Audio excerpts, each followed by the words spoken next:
Hello. You are listening to the Carroll Connection with your host, Jared Carroll.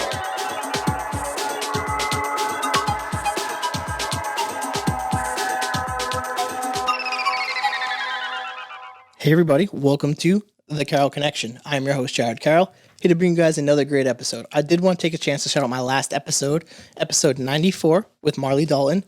She's a travel nurse. She talked about pretty much everything about why she got into nursing. She talked about being a nurse during COVID, so it was a really interesting conversation. Check it out at thecarrollconnection.simplecast.com. Also available Apple Podcasts, Spotify, and all the major listening platforms. So today, I did also want to make a statement. Last week I didn't have an episode. Guest canceled, sick, so that's why I didn't record. But coming to today, episode 95, bringing in another great guest, Ellie Roberts. Woo, yeah. All right, I'm ready to roll. Welcome to the podcast. Thank you. Tell everyone kind of like who you are and what you're doing currently. All right, so my name is Ellie Roberts. I'm absolutely stoked to be on the podcast with you today. I currently am 25. I live down in Bristol. I teach full-time. I coach 2 high school girls sports. I recently competed for Miss Massachusetts, and I also work as a waitress, which I'm heading off to after this. So, Aiden's Pub, catch me there tonight. We got a lot to dive into, so Yes. This is perfect. So at the beginning of the podcast, I like to kind of talk about family dynamic because it kind of lays the foundation of the podcast so people get a feel kind of where we come from, how we grow up. So whatever you're comfortable with like sharing, you can go ahead and start with that. Cool. All right. So I am an only child. I'm going to start by prefacing that. I am not going to use that to any type of like advantage or anything. But I did grow up as an only child. My parents are still together. They've been together for 32 years, I believe, or it's going to be 32 this year. And we've lived in Swansea my whole life. My dad actually built the house. It used to be an old seafood restaurant. So that's my little fun fact. I've been incredibly fortunate to watch them have like this love growing up. It's been really cool.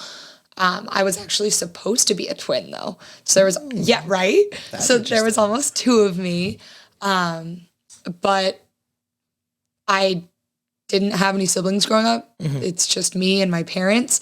I think part of that also kind of got me to grow up a little bit faster. My parents, they're not old, but they're on the older side. So all of like the other kids my age that had parents in like their early 30s and early 40s, like growing up, my parents were in their early 50s, like going into their 60s and mid 60s now. So it gives me kind of an appreciation. So a lot of people tell me I have an old soul, and I really think that it's because I get it from them. But in the summer, we live on a little island that my family actually owns. It's called Hog Island. It's in Portsmouth, Rhode Island, right off the coast of Bristol. And when I say my dad's entire side of the family lives there, we all share a house and we live there. So like I never feel like I'm by myself. Like growing up, I guess there was times where I did, but like in the summer, there's 18 of us living in a household and you got to make it work. So I'm incredibly family oriented. A lot of my choices and like especially my career choice, I chose to allow myself to maximize my family time. And when it comes time to have my own family, it's something that helps me work around that. So I'd say that my family dynamic in terms of like solidarity is strong as hell. So dive into that one. And I love talking about the family dynamic, and I've done it pretty much. Like I've kind of learned to incorporate this part to the podcast because you learn a lot about people through their family and how they grew up and like the way that the parent structure is. Because like my parents are just still together, been together, and I do have an older brother. We share the same dad, and like that dynamic is kind of opened my eyes to like that experience to see where people come from when their parents are separated or if they've lost a parent or something like that. Yeah. And you see the way people are raised is kind of translate into later adulthood and like how we grow up and like our attachment styles and like even our love languages develop from when we're children. Yeah. And I've been reading books about this stuff and like how to identify the way certain people love each other and like it stems from the way we're raised. So like when I ask these questions, like I'm not only asking for like the audience to kind of like paint the picture of where we come from. Yeah. But I'm also learning some insight into like how people operate and where we go. And I love hearing people when they talk about the only child syndrome. Like, did you ever kind of suffer from that? I mean, it's not like a disease type thing, but like No. it's an interesting like topic. There's definitely like a mindset, and I don't want it. Was I spoiled growing up? Absolutely not. But was I in a very fortunate situation to be able to not have to share things with other siblings? Yes. So like growing up, it wasn't always a question of like, oh, can I go do this? Or can I go here? Because you don't have another child that you have to go drop off at soccer practice, or you don't have a brother or sister that's got to go sleep over at Timmy's house down the street. Like it helped in that sense where it was like, I never felt like something was out of reach, or I never felt like I had to like sneak behind their back to get something done. Cause it was just like, what else are you going to do? I'm your only kid. Like for a lack of better terms. And I think I've definitely realized that a lot more being older. When I was younger, I never really thought anything of it because it's like, I'm 10 years old. What are you going to expect? Yeah. But like growing up now and like seeing everything I was able to do, like I played 3 sports year round. I played travel sports for everything. When it came time for high school prom, for example, like my parents weren't buying 2 prom dresses. Like it was just one kid's dress. And so like there's definitely advantages in that point, but I wouldn't say that like I personally was a part of like the only child syndrome just because growing up, like I was saying, I had this huge family that I had to share space with and live with for 4 months out of the year. So like the other 8 months, yeah, I was on my own, but then all of a sudden I had 6 cousins living with me in the same space. That's when it kind of gets into the terms of like, I understand what it's like to have a sibling because I have that really close-knit family, but I've been able to prosper from being alone. Yeah, I was gonna say like the fact that too you're talking about too how important family is. So I'm assuming like once you get the cousins involved, I think that's when, and we'll get into sports too because I think sports is where we learn a lot of these team building and sharing with others. I think that's a huge aspect of like child development. And I always say too, like you could always tell the people who didn't do any type of like cooperation type stuff or things with other children growing up, because as you get older, I'll talk about that too with work because it's so evident right now. You get to see that now too in real time. So that's gonna be an interesting dynamic because I mean, I see that too, even like analyzing people and like I hate doing it. I'm not even a psychology major and like I have to learn how to kind of step into the space while hosting a podcast, and we dive into topics such as mental health and things like that and learning how to communicate with people, because most people nowadays with social media don't know how to communicate. Like we think we do, but we really don't. So learning how to do these things, listening is a huge aspect of communication that we forget. So like when I'm hearing you talk about your family dynamic and how you were raised, I don't get that when they talk about only child syndrome, like that selfish, like not willing to share it. I don't get that vibe at all. So like that goes as a testament to also like your family surrounding you with like other loving family, like your cousins and things like that. And obviously once you get friends and all that stuff too, and getting you involved in sports, that's when you start to lose those, because a lot of it's based off attachments and insecurities that we have towards our parents. Like once they start trying to push you, because like a lot, like growing up with siblings, being the oldest in my household, that once my brothers came in, I get less attention. Yes. And like that goes into it, and then learning team sports, and then that kind of like eliminates to a certain degree that aspect. I do want to dive into sports now. I know you played multiple sports, so I'll let you kind of take the floor with that, 'cause I know sports are a huge aspect of your life as well, obviously. Mega. Coaching. Mega. The first sport I ever played was softball. I was 4.5 years old, just maybe turned 5, and I had started in like the Towns League and got myself started. It was an instructional thing, wasn't anything crazy competitive. But from there, I started youth soccer, still continued to play softball. I got into dance. I briefly tried gymnastics a couple times, hated it, couldn't do it. Shout out to all the gymnasts out there because that shit's hard. When I got into like upper elementary school and middle school, I kind of focused more on soccer, softball, and basketball. Basketball, one true love. I would die on a basketball court if I could, which, knock on wood, as a basketball coach, please God, don't ever let that happen. But like, you know what I mean? Yeah. going into high school, I dropped soccer and experienced volleyball, and I ran with it. For me, it's a sport that just came naturally. But if you have never played that sport, it can be incredibly confusing. And I'll be honest, I don't enjoy coaching volleyball as much as I enjoy coaching basketball because for me, like I said, it just made sense. And I don't know why. I don't know how because there's so many moving parts to it. But my brain got it. I'm chilling. So for me to have to like break it down and try to teach it to like kids that don't know, that's a really big challenge for me. But those are my three main ones. I played like AAU travel stuff for all three of them. And then in college, I went on and I played volleyball.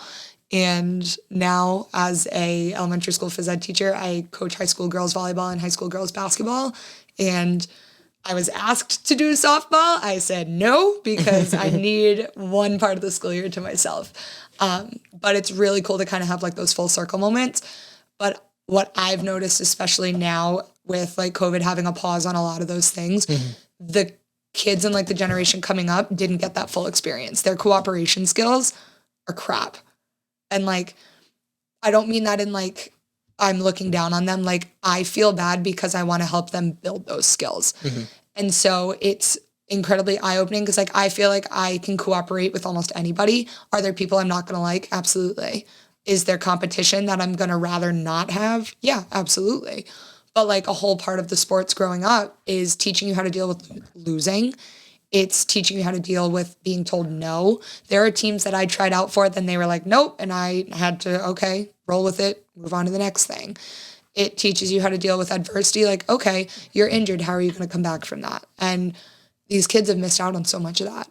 And I'm curious to see what's going to happen, especially when you get into like collegiate sports over the next 10 years. Like, where's that drop off going to be? Are they going to be able to make up for that lost time? Like, what's going to happen? Because I know for me, I needed all of those 15, 16 years to get to where I was. Had I taken those years off, like, or not had the opportunity, I wouldn't be where I was or where I wanted to be. No, absolutely. Like when you lose years of playing sports, like when it wasn't like your choice either, you're healthy and everything. It's just like COVID happens. Yeah. That's huge. Like, because like, especially when you're in high school too, those are a lot of the years where people are hitting puberty, we're getting older, bigger, faster, stronger. And that's when sports really start to take that next level and get a little bit more intense. Yes. So I really feel for those kids who were in high school at that time. And like, you're kind of highlighting the factor too of like the younger kids too coming up lost that time too. And I didn't even really think about that stuff. I'm like, I was always like empathetic towards those people who lost their senior year. And like, even like the juniors, they kind of lost a lot of that too. And they had to like kind of maneuver around it because they were like loosen restrictions and things like that. But like those younger children really, really suffered. Think about the 12-year-olds, because for them, this is such a pivotal time socially and developmentally. Losing those opportunities in that setting, they don't know how to deal with any type of adversity. They don't know how to deal with being told no now. And like, it's something I see every day, but it's something that like, to like someone like you that doesn't see that, like doesn't get to see that every day, you're not going to always think of. Like it's an afterthought. So it's going to be really, really, really interesting to see kind of how the flow is going to go. It also rolls into that like not the only child. Everybody's a winner.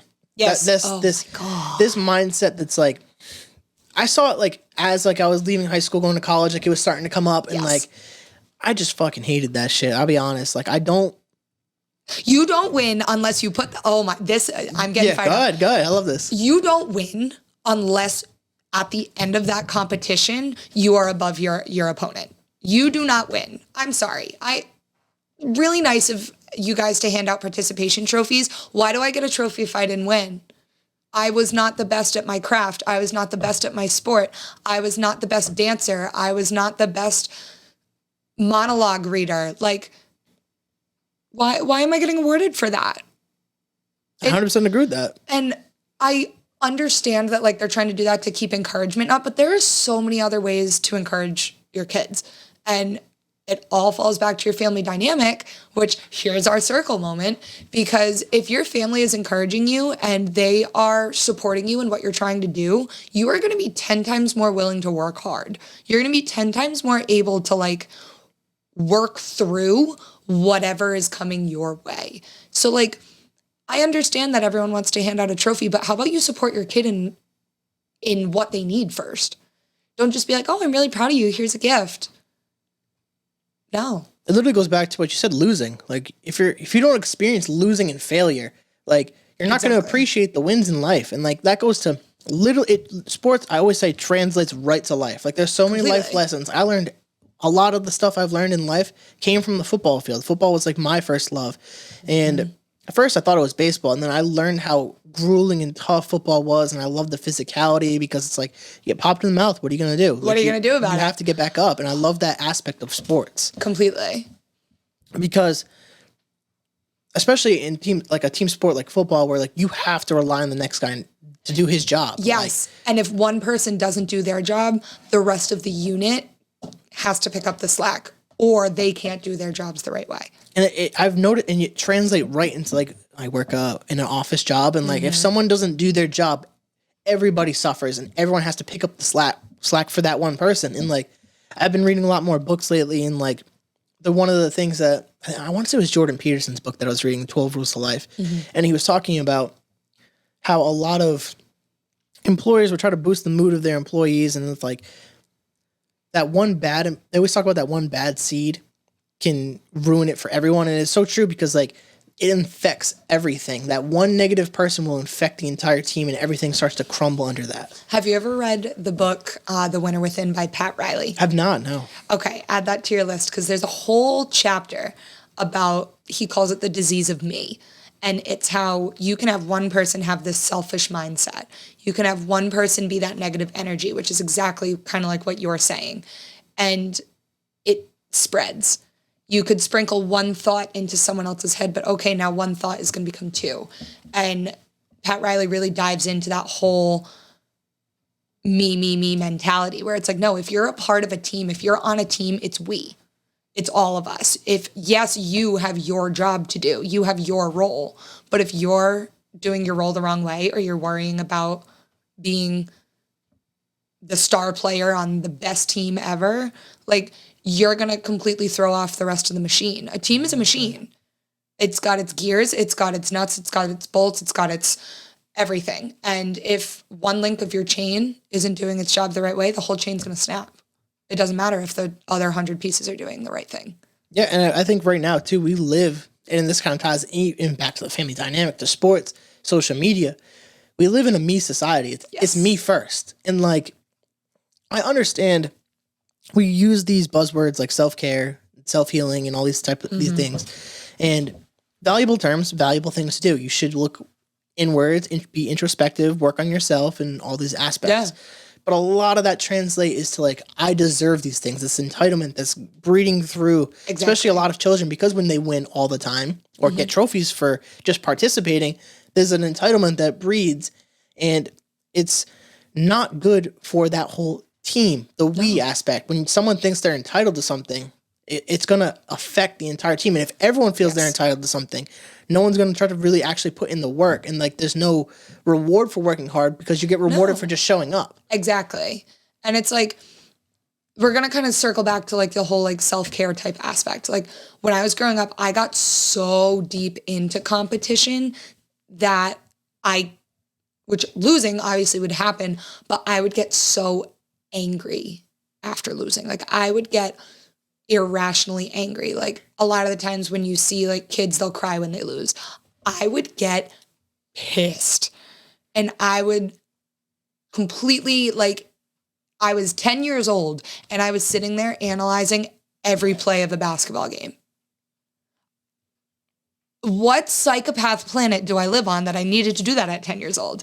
But for me, like that was the thing. I wanted to make sure that the teams I was on wouldn't lose. And if we did, how can we not lose next time? But like that anger stemmed so much that like sports, they created me. They were my downfall. They are the reason I had to go to therapy, like all this stuff. And so when I was 12, I started having like these outrageous emotions after losing. Like I was like, Mom, I'm so fucking mad. And my mom was like, Ellie, you're 12 years old. Why are you using these words? And I was like, oh, okay. And so that anger, I had to learn how to deal with in a more healthy way. And going into like high school, my mom knew that those losses were going to come more and more. Mm-hmm. And not just because like I was on a bad team, like I wasn't, but because as you're getting older and stronger, so is everybody else. So I started going to therapy to kind of like work through that. And it is amazing what happens when children from like a younger age are given coping skills that are necessary.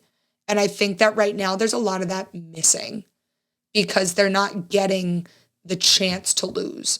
They're not getting a chance to use those coping skills because everything is a handout. Here you go. You came in 6th place. Here's a medal. Why? Let the kid lose. They're coddling it so they don't feel that anger almost, but like you need to experience your full range of emotions to truly understand them. Yes. And like obviously there's going to be outliers where children go to the extremes with a lot of that stuff, and that's when things like therapy and like there's help out there. Yes. I think a lot of the problem too is, as someone who's also been to therapy and someone who's been to therapy later in life, I look at it too as the generations before us weren't taught, and like a lot of that has seeped in. And when you incorporate this nobody's loser mindset too, and everyone gets coddled, and the parents don't have coping skills and don't know the benefits of therapy if they've never been, it breeds this culture that's pretty toxic, and everyone gets so offended by everything, and they don't like losing. No one likes to lose, and like no one should want to lose. No, but you need losses in life. Like they always say, it's never just an L; it's a learning lesson. It's not a loss; it's a learning lesson. Yes. And like every time that I've failed at something, it's allowed me to bounce back better and become stronger at something. And like, I failed multiple times doing this podcast. I was showing you before, I was messing up with the sound, like can't figure it out in this new thing. I'm not a sound engineer. I don't know any of this stuff, but like I have to learn these moments. I've had bad podcasts to figure out how to have good podcasts. Yes. Like these moments are so crucial in development that we forget about character building. We want to build everyone up so perfect. And it's like, that's not reality. Like what you see, especially when you see on social media, and I feel bad for a lot of these kids, is all they see is perfection. And like, that's not reality. That's not what's happening. Like it's so sad. And I definitely want to turn into, as you're going through school, you're looking towards your career path. Cause I think this will tie in perfectly to what we're talking about. And you get to college, you're going, obviously playing collegiate sports and all these things. Why go to college, and what were you looking to like kind of accomplish with this? So for me, and I'm going to be like very honest here. Yeah, I love it. I only wanted to go to college so I could keep playing sports. I didn't want my athletic career to be over. And my senior year of high school, I had competed for volleyball my senior year. I wasn't voted a captain. It went through me sideways. I was pissed. And that was probably the first essential no that I've had. Like the no that for me was like, okay, I need to internally reflect and I need to think about what I'm doing. We went to the state championship for volleyball. A week after the state championship, I broke my neck in a car accident. Damn. Yeah. I lost my entire senior year of basketball. And so now I'm getting a chance after being told, no, you can't be this, you can't do that, you can't do this, like you can't go here, you can't even sit up in your own bed, to now, okay, I have to sit on the sidelines as a captain my entire senior year for basketball. What am I going to do? And I felt like I had missed out on that. So when softball rolled around, I was like, this is my last chance. If I'm not going on and going to college, this is my last ride. Like, this is it. I'm losing my going to have that competition sense anymore. And so for me, college was my pathway to keep my athletic career going. And when it came time to like picking out what I wanted to do, I knew I wanted to teach. Teaching allows me to be at Hug Island all summer. It allows me to have my weekends off to do shit like this, to have a family, to go out with my friends, to have a social life. But it also gives me a chance to coach sports. And at first I was like, ooh, I'm going to be a high school math teacher. I loved math in high school. Newsflash, Calculus 3 is really hard. I failed it twice. I changed my major, and that's when I went into physical education. And I've never been a straight A student. I was always like chilling with B's, C's. Like I did what I had to do to get by. Like I said, I really only wanted sports. I hated school. I am not a good student. I know I'm not a good student. I can't apply myself that well. So when I finally switched my major, all of a sudden it was something I liked. I enjoyed it. And it was something I got to choose to do. And so when I started majoring in physical education, it's not because the classes were easy, because they weren't. I had to learn the entire skeletal system and how every single bone is incorporated into your structure, all the way down to what muscle fibers contract doing certain exercises. Like, this shit was hard. I got straight A's from there on out because it was finally something I wanted to do. And so going into the whole career path, I knew it was going to be a job that not everyone is going to enjoy. It's not always out there. What's the first budget cut thing that schools always do? Art and PE. Like, what's going to happen there? And I just dove headfirst into it, and I was still able to play my 4 years of a college sport. I was learning about something I actually enjoyed liking, and for me, college was essential. But it's funny that the first two things that people cut is art and physical education. I honestly argue those are two of the most important things that we're missing in society right now. Completely. Physical health and creativeness. Like, people don't know how to do that. That's the way that the children are going to channel their emotions. There are literally days where I let my students come in and I just let them run. Like, I'm just like, go. It's a choice day. Do whatever you want to do. And they come in, and it's incredible to see how they want to get what's inside of them out. Like, for you to take away the creative aspect and the movement aspect, you are taking away a child's two essential ways of expression. Like, it baffles me. And so I was incredibly nervous to go into that field because I was like, damn, like, what if I don't find a job? Or what if I work at a job for 5 years and then I get cut, I get the boot, and I got to start over? Like, so it's definitely tricky, but it's, honestly, in my opinion, the most important thing that you can let somebody do. Movement is medicine, in my opinion. If you can get up and move your body and be active, like, yeah, I have to teach kids how to step with opposition and throw with the correct arm, but like, I also have to teach them how to just enjoy movement. And without that movement, you're not going to be able to like get what you need to out. Like, for me, I express myself through moving. I'm not Italian, but I talk with my hands. Like, my body always needs to be moving. And there's so many other people out there where it's like, that's the most important thing they need. And I don't know. That's my opinion. Because I think you like a unique experience too. Because obviously you've always been so into sports and so into physical activity and fitness in general that as a teacher, you're getting to experience people who don't necessarily enjoy that as well. So how do you work with those students who don't want to do those things? So a lot of the time there's a lot of stuff under that too. Yes. That maybe it's stuff at home or like where they grew up. Like, there's a lot of things you have to unpack there. So how do you as a teacher deal with the variety of students that you deal with? Honestly, I just focus on creating a safe and a trusting environment. Like, I have a rule where if you're having a bad day, we call them bad brain days. If you're just having a shit day, like, come on in and say, Miss Roberts, I'm having a bad brain day. Can I go take a minute? And I have a section of my gym. It's called the Calm Corner. They can go. There's like a privacy tent in there where they can sit. They can hang out. I have fidgets. I have books. Like, it's smaller than this table, but it's an area where they can go to take the time they need.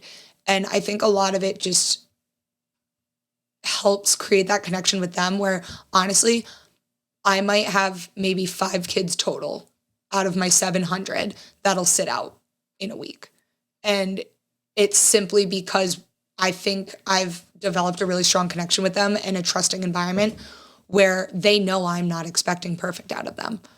I am just expecting them to try something new, to do something new. And if you need a second to get your shit together or go cry it out, go. Take that second. Go ahead. I think you're teaching something super valuable, whether it's consciously or subconsciously to them, is like, if you're having those bad moments, because we all have bad days, create a space for yourself where you can go be by yourself and do what you need to do and then come back to the group. Exactly. Because like, there's so many days because like they don't teach that. They don't teach mental health like that. And like I hope that maybe schools are trying to do that a little bit more, especially because of COVID. It's right in the forefront. Your social emotional learning right now, like that's the basis of all your curriculum because these kids are so emotionally dysregulated now where it's like they don't have a choice but like, hey, we're going to make sure that you are taken care of first. The rest of history, the rest of social studies, math, science, all that shit can wait. Like, how are you going to handle what you need to handle right now? And I'm upset that that's what it has to be, but I'm really happy that now it's finally being placed of importance. Because it's, if you can't regulate yourself, if you can't figure out what to do with what you're feeling, it's going to make everything else impossible. Like, I've had a couple students whose parents have died in the last year. And how are you going to expect them to show up to school ready to learn and take their MCAS test 2 weeks after they just lost their most pivotal person in their life? Like, just throwing that out there as an example. No, yeah. But like, you know what I'm saying? Like, you have to teach emotional regulation first. And especially not being able to socialize the last few years, that's where that drop off is happening because they haven't had a chance to really dive into that. They haven't had a chance to get in a fight with their friends. Like, I'm going to use the Will Smith example because that just happened. Yeah. But like that smack, in my opinion, I understand like where it was coming from. I understand it was a very, very, very ill-placed joke. I've been punched in the face. Did I get on national TV? No. Have I hit someone in the face? Yes. I'm sure with football, you have gotten hit in the face before. Oh, absolutely. And is it an earth-shattering thing?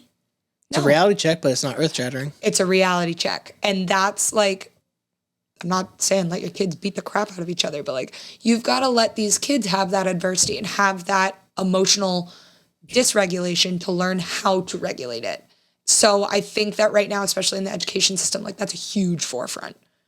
Because there are like issues, like serious, deep-rooted issues now with these kids because they don't know how to socialize. They don't know how to handle their emotions. Even a moment like that, that's a perfect talking point because like that is an example of someone who didn't know how to properly place his emotions. Like, exactly. Because like there's a time and a place for it. Obviously, people are going to argue their points. You should defend your wife and all that nonsense. Like, I get it. Yeah. Like, should we argue whether she deserved that or not? That's a totally different conversation. Completely. They throw all their business out there in general. Like, at the end of the day, Chris Rock is doing the job that he's paid to do. Exactly. He's a comedian. That is a professional work environment, and shame on the security that did not remove him at that point because you're not protecting your workers at that point. No. Like, I get the alopecia joke is misplaced, should not make that joke, especially if he knew, which apparently he does not know. So, like, that's what they're saying. Yeah. So, like, and I've also read that writers wrote that joke, so like... But is a smack in the face the end of the world? It's like, he shouldn't be doing any of that, but like, at the end of the day, because like, that's a moment that sticks to everyone. Like, none of us talk about the Oscars unless they do that moment. Exactly. So like, and obviously get into this conspiracy theories and everything, get deeper and deeper,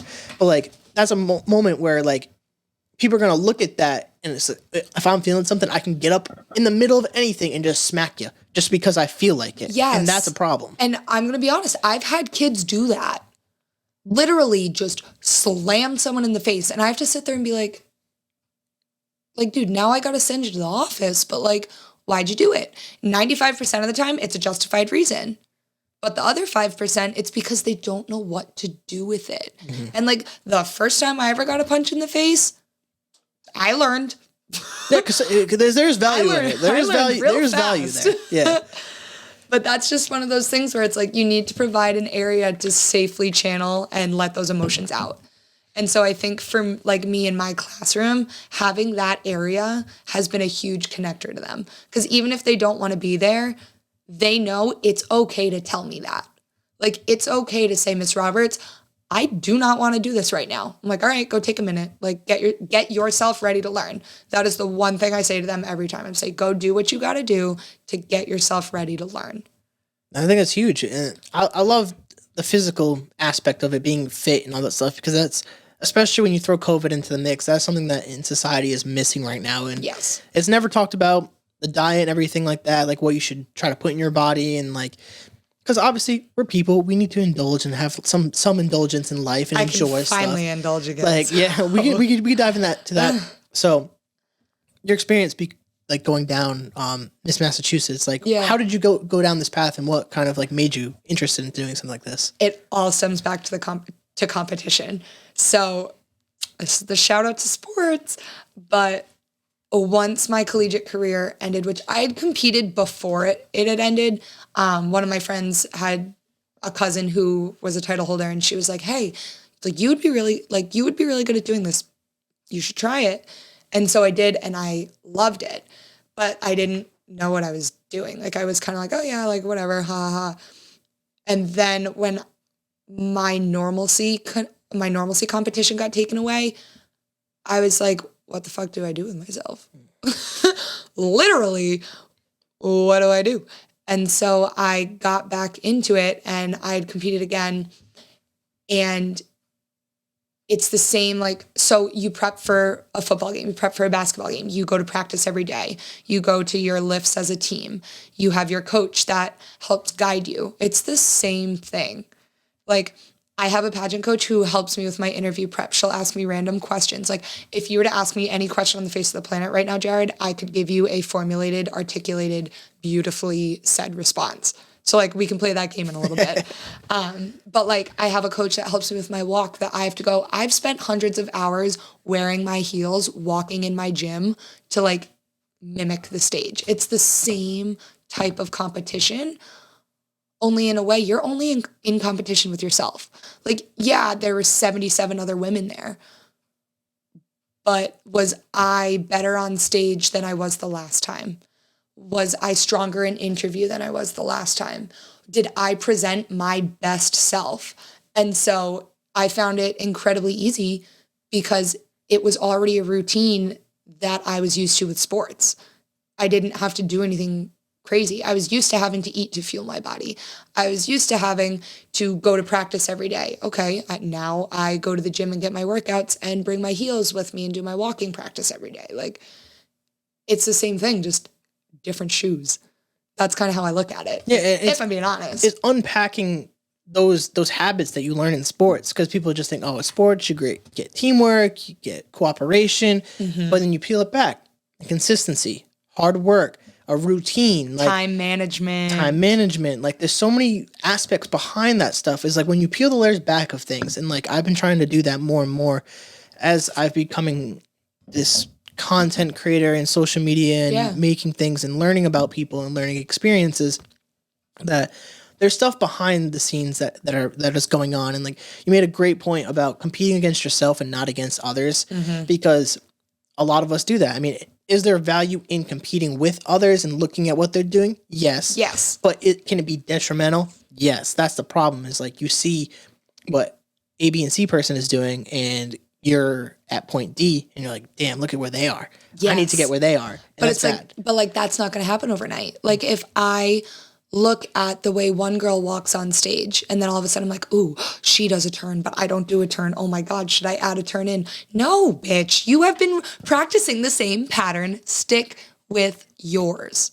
Like, you find your own groove. I stay off social media for like 2 weeks leading up to the pageant.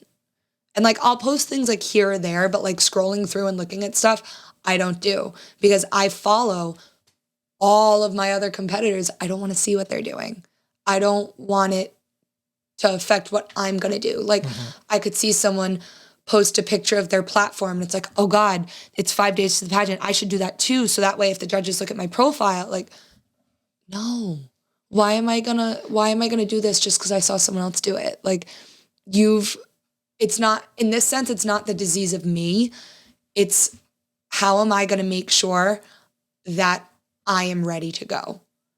Like, where is my headspace? What am I doing? And it's a very fragile headspace to be in. Like, not for nothing, but I don't know if you've ever done any type of like cut for like fitness and stuff, but that in itself is mentally exhausting. Like, you're in a caloric deficit. Like, you're exhausted. Your brain is, the only thing working is your mental toughness. So it's like, why am I going to let myself see stuff that my competition's doing? Like, that's cool. I'll see you on stage. Like, No, good for you. And like I've learned that just in my podcasting space. I have friends that podcast. I compare a lot, like, and I try not to. And like, I also have, I think, helped inspire some people to start podcasts. And like, I've seen my friends come along, and like, I look at where they are compared to where I am, and like, I try to drop that because like you just said, you have to create your own path. Yes. Like you can't, and I've done that for a long time because my motivation was kind of like a Joe Rogan experience. I loved Joe Rogan at the time.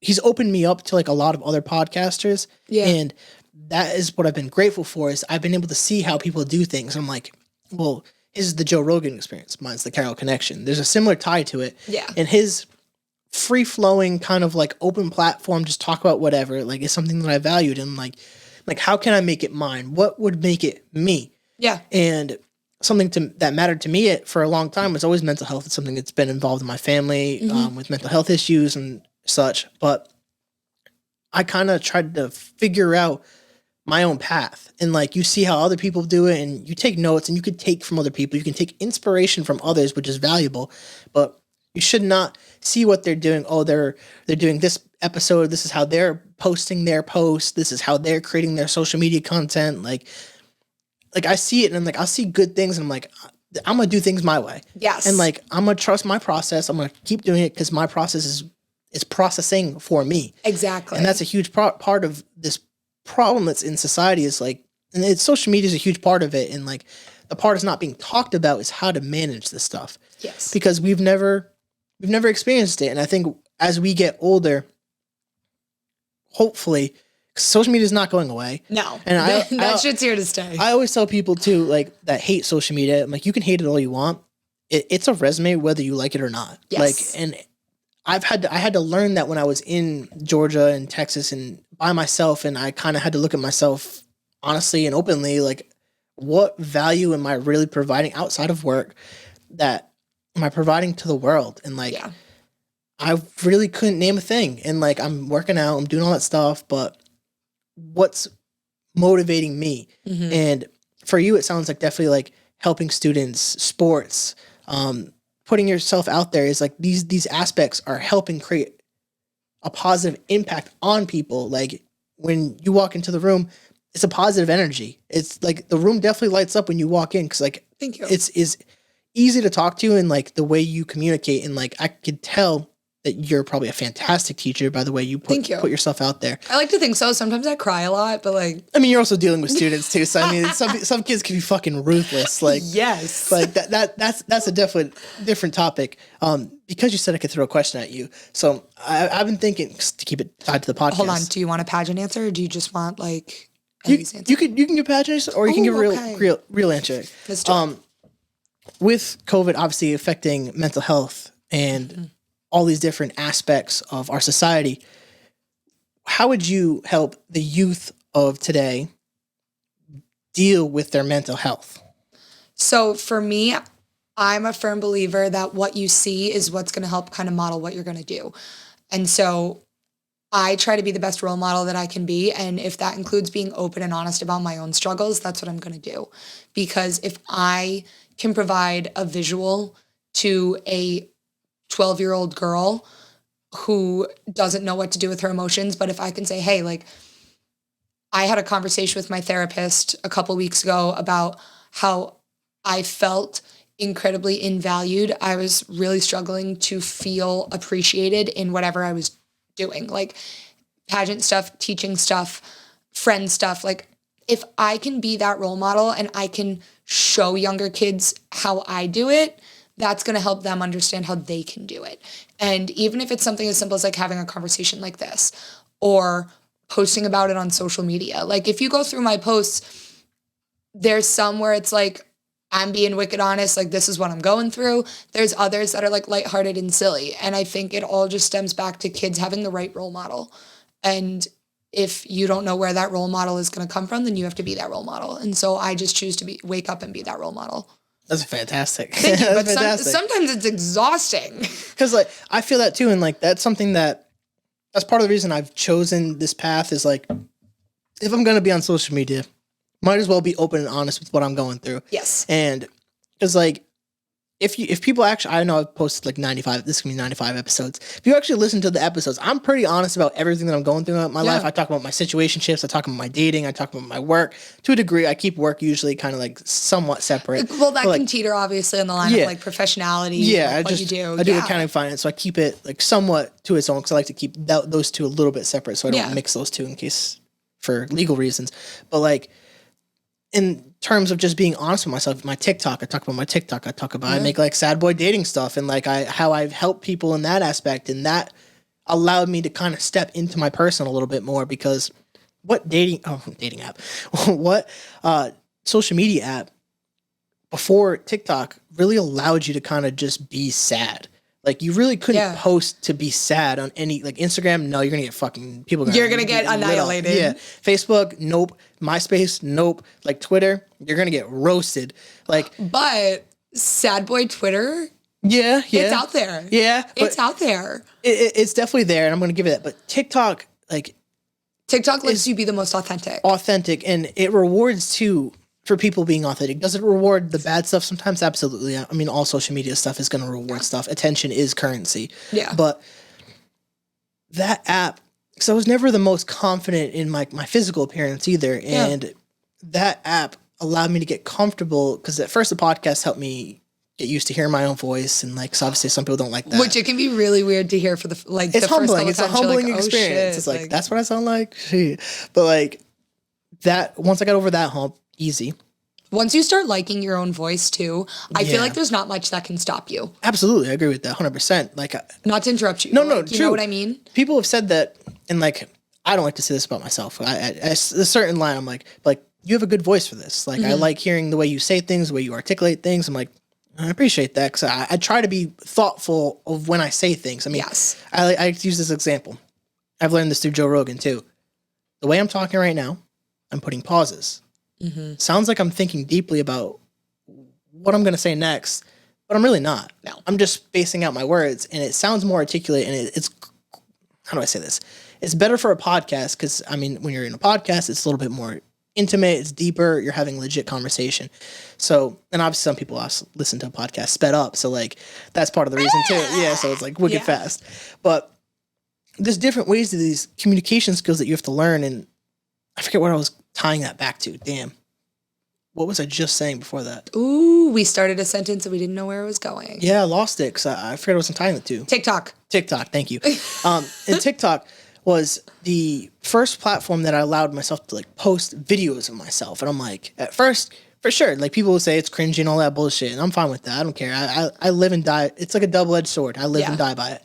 But I know that I'm helping people. Yes. Posting what I feel and posting things that I relate to. I wish I knew how to use TikTok. You should. Like I'm surprised you don't like use it as well as you do. Like you're like what I see on Instagram, like you post a lot of great stuff on there. I'm surprised you don't use TikTok to a similar way. And like you have to find the niche that you really want to hit for. Yes. So you kind of have to. That's the one thing about TikTok is like you got to pick what you want to do.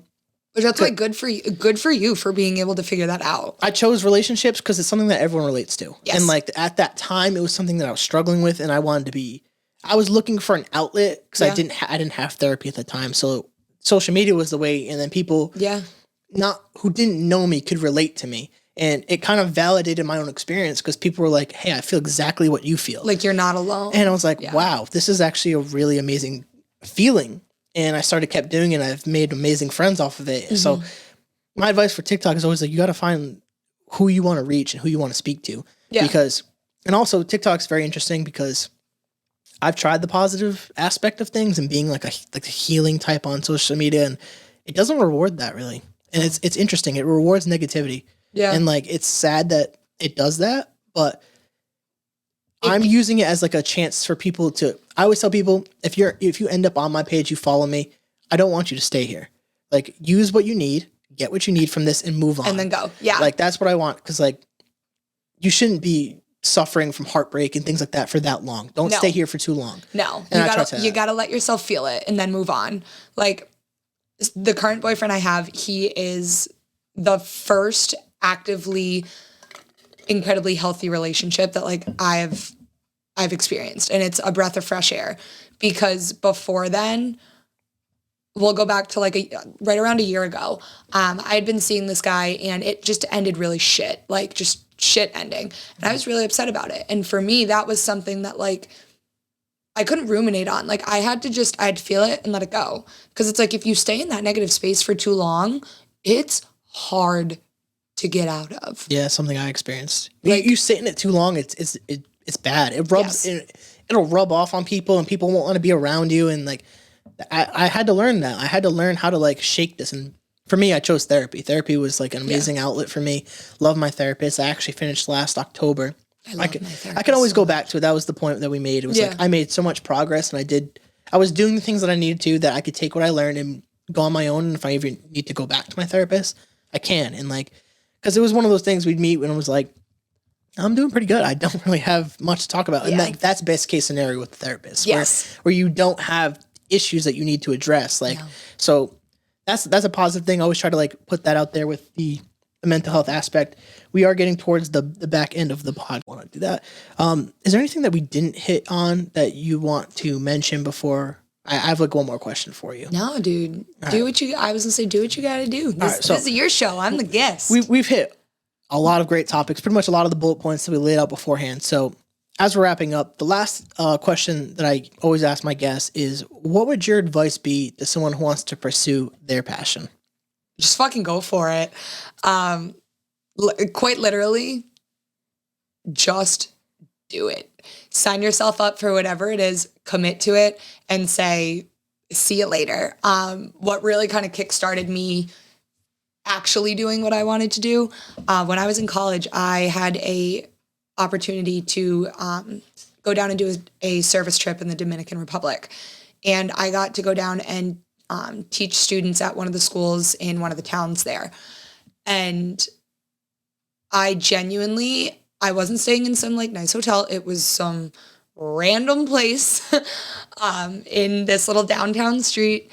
And I said, fuck it, I'm going to go for it. And after that, I was like, oh shit, like that was incredibly rewarding and really cool.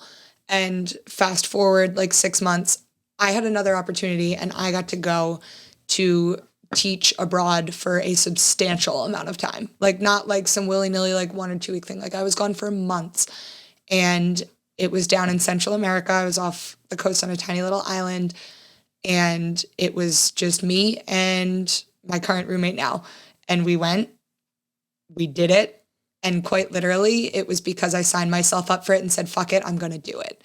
And so if you have this wild, crazy dream that you want to do, I don't care if it's to hit 1 million views on TikTok or sign up for a beauty pageant, or fuck it, I want to change my entire career path.